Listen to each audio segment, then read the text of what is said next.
Kenya na China hii leo imetia saini mkataba wa kibiashara unaonuia kupanua fursa za kibiashara na kupiga jeki maendeleo ya viwanda muhimu humu nchini. Mwanahabari wetu wa masuala ya mambo ya kigeni Auma Evans anachambua umuhimu wa uhusiano wa Kenya na China na ushawishi wa China bara Afrika kwa jumla. Tazama.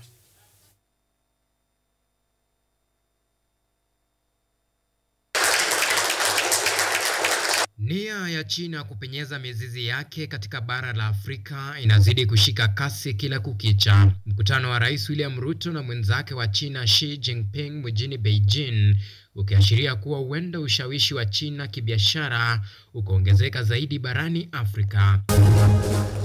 Viongozi hao wawili waliahidi kuunda mazingira ya kibiashara bila vikwazo kati ya China na Afrika yenye lengo la kuhimiza umoja na ushirikiano wa kimataifa. China inasalia kuwa mfadhili mkuu wa Kenya wakati ambapo taifa linatatizika na mzigo mkubwa wa deni na gharama inayoambatana na kulipia deni hilo.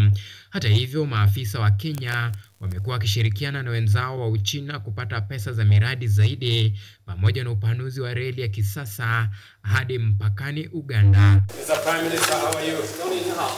Ingawa mataifa hayo mawili yalitia saini mikataba ya makubaliano ya kibiashara, swali linalowakuna wengi vichwa ni je, kando na makubaliano ya kibiashara na miradi ya maendeleo kunani? Je, Kenya itampa talaka mwendani wake wa kitambo Marekani na kukumbatia Uchina kutokana na vikwazo vya kibiashara? Ziara ya Ruto nchini China inajiri wakati mataifa mawili yenye nguvu zaidi kiuchumi duniani yakishiriki katika vita vya kibiashara vilivyochochewa na Rais wa Marekani Donald Trump. Ingawa Afrika ambayo inachukuliwa kuwa mwathirika wa kimya wa vita vya kibiashara kati ya China na Marekani imeathirika pakubwa na vita hivyo.